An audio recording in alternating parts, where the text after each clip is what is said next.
What's up, YouTubers, or should I say new tubers? Get it? I know, cheesy, sorry. In today's video, we're gonna talk about the top 20 biggest mistakes that YouTubers are making when they're starting their channel. And I'm not saying it's the end of the world if you make any of these mistakes, but it could be the death of your channel. Just kidding, stop being so serious today. No, but really, in all seriousness, I just wanna make this video because I've literally made all of these mistakes. And so I compiled all my mistakes together and I wanna share them with you so that you can have explosive growth and exposure for your YouTube channel. So let's start right now. The first mistake I see YouTubers making is not starting. This was me for an entire year. I did not start my YouTube channel because I posted like 2 videos and I'm like, oh my gosh, I have no views. And then I gave up for like a year, which dang, if I would have continued and just gone hard that first year like I did a year after I had first started, you know, who knows where I would be right now. And so be sure to just start the channel, because if you don't start, you're guaranteed no results, no growth, and no knowledge of learning from your mistakes, and no views, subscribers, nada. Here's the thing, you're going to suck at first. It's inevitable. Whatever content you put out there, it's not going to be your best because your videos are going to evolve over time. So get out there, make your first 50 videos. You're not entitled to have really good videos when you first start, and it's okay. It's okay to get out there, develop your style, figure out who you are in front of the camera, and just get going. The second biggest mistake I see YouTubers making is not planning. They have no plan whatsoever and they just spit out random videos about random topics. They're not properly researched, and this is bad because you don't want a channel about randomness. You want your content to make sense and have a flow and have a meaning to the content. So it's great to plan ahead, because the other reason this does really well is because you can group video ideas together. So I tend to do this on my channel. I'll talk about how to make money online, and then I'll make a group of videos about passive income. Then I'll make a group of videos about YouTube marketing, but they all fall into the niche of my channel, which is helping entrepreneurs grow, build, and scale with their online business. So it's the same for you. You have to plan ahead of time to make sure you're feeding the algorithm properly and your channel makes sense.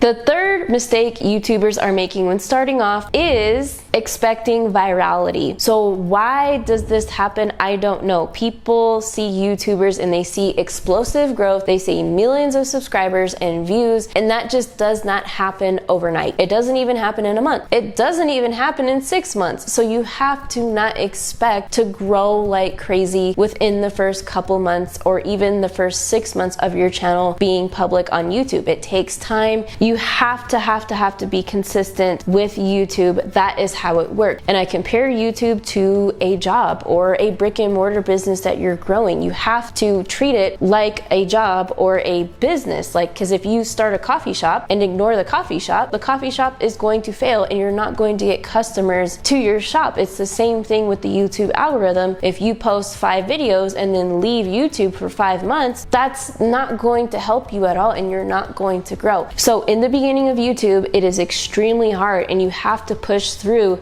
those first 3 to 6 months. Those are the months with the slowest growth, and people don't understand that. They think that they're just going to go viral after they post a few videos, and that's not true. By the way, if you're interested in taking your business to the next level online with YouTube, my course is finally dropping in 7 days from now. I'm super excited. It's been a huge request you guys have been asking for, and to get on the wait list of that course, please be sure to download my Subscribers to Sales Blueprint, because the founding members of this course will be getting a huge discount, and I'm super excited to have the founding members join my brand new course. The fourth thing that you have to be aware of is comparing yourself to others. This serves you no good. And I understand how tempting it can be in the beginning because you feel like you have a small audience and no followers, and I get it. I've been there. But if you let that hold you back, that's not good, because these creators creators and these YouTubers that are out there, they've put in the work. They didn't give a damn about how many people were ahead of them when they started. They just started. So, you know, don't compare yourself like, oh, you know, I've posted 10 videos and have 22 subscribers, and such has posted 100 videos and they have 60,000 subscribers. Well, what if you went ahead and posted, you know, 90 more videos? You could get to that 60,000 subscriber mark. You never know what could happen 5 videos from now, 10 videos, 100 videos from now. I mean, look at this channel. I've posted 240 videos on this channel. I've posted more, but there's publicly 240 videos, I think, at the making of this video, and I have 95,000 subscribers. But hey, you know what? I can do the same thing and compare myself and say like, oh, Sorel, she has 200 videos and has 900,000 subscribers. That's not a joke. She almost has 1 million subscribers, and I could get down on myself. But no, it's not about her journey. It's about my journey. And so that is why you have to stay in your own lane and focus on how good you'll be doing throughout your journey. The 5th big mistake I see YouTubers making is the fancy equipment syndrome. They're like, oh my God, all I have is a smartphone. I don't have the light. I don't have the 4K camera. I don't have the big fancy studio lights in my room. I can't do it. I have to wait until I get this. I have to wait until I get that. It's important that you just get started with what you have. I can't emphasize this enough. I made it to 15,000 subscribers with just my smartphone. It was like an iPhone 7 and my webcam in my laptop. It was not the best quality at all. Hell, I didn't even have the best audio and lighting, but I just got started. That carried me through to the first 15,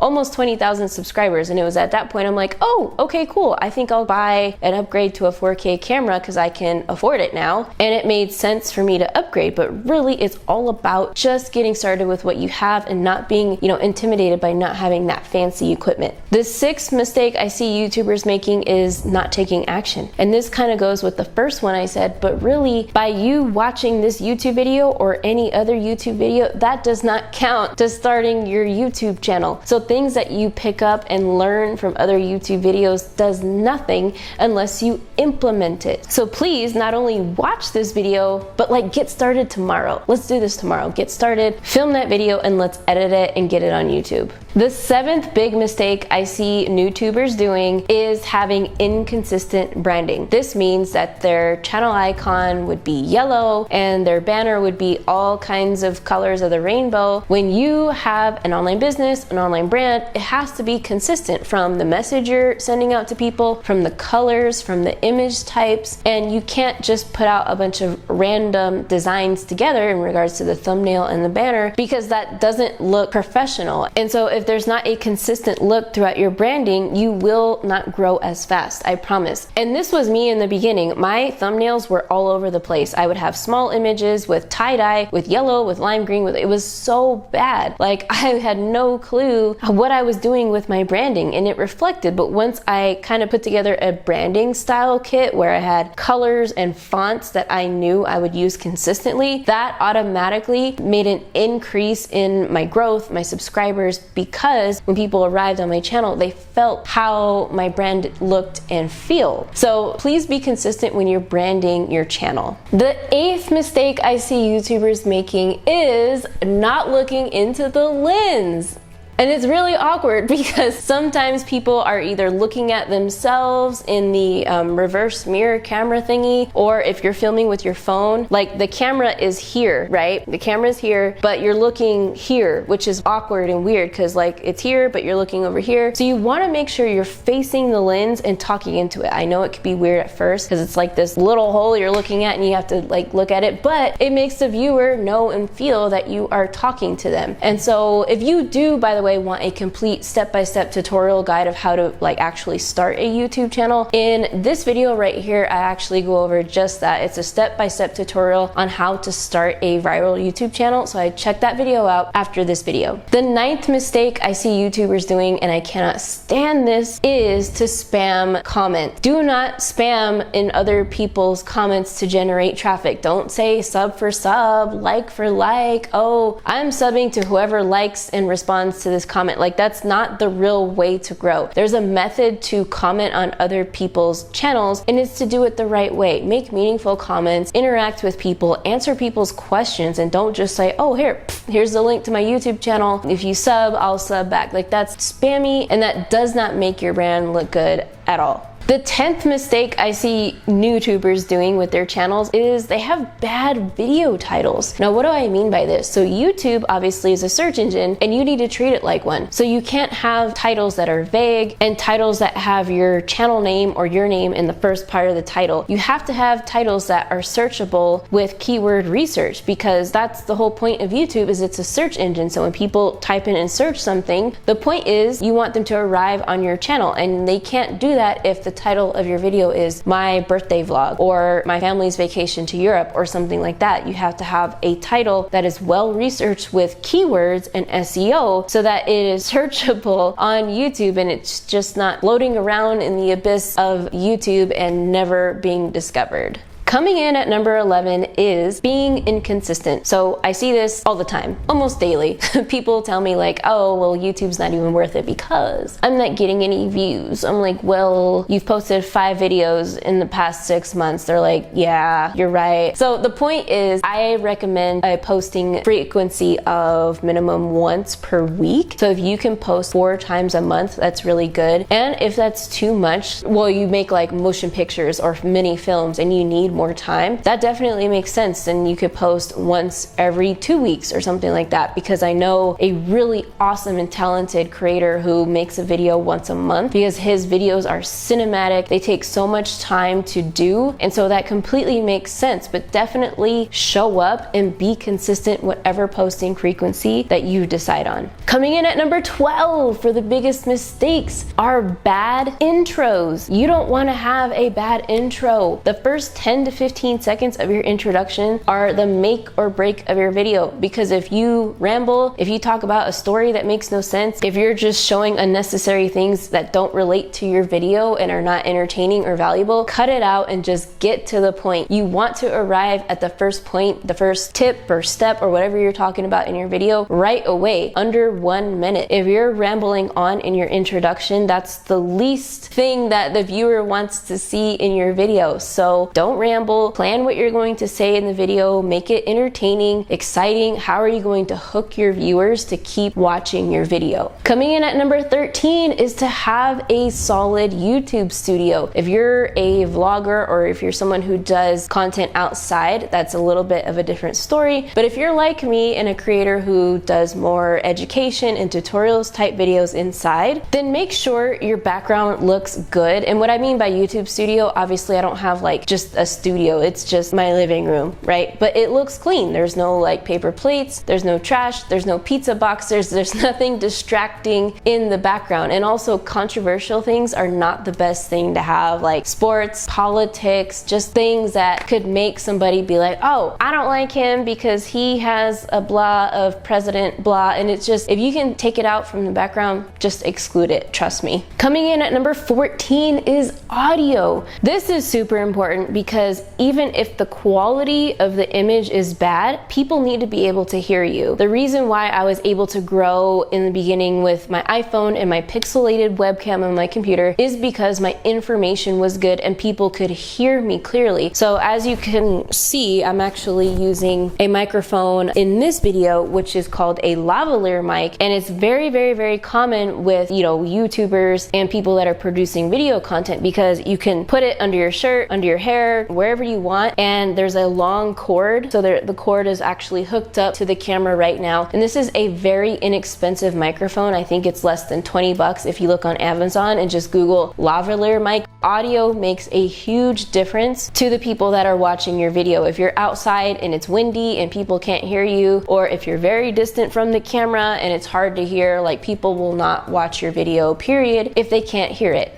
So coming in at number 15 is lighting. Lighting is also super important. I guarantee I lost many subscribers in the beginning because my lighting was not good. There'd be a shadow on half my face and my other half of my face was super bright and overexposed. So as an example, in front of me there's big glass windows, which means natural lighting is lighting me in this video. So it's a great idea to either get a studio light if you don't have a big natural lighting window, or set up your YouTube studio in front of a window where you have 12 hours of the day with really great lighting. So the point is, if you do have the budget to invest, let's say $50 to $100 into your YouTube studio, I would for sure invest in a microphone and a light first. I have the links in the description of the ring light that I use. It's traveled with me to like 10 different countries. It's very durable and it will last a very, very long time.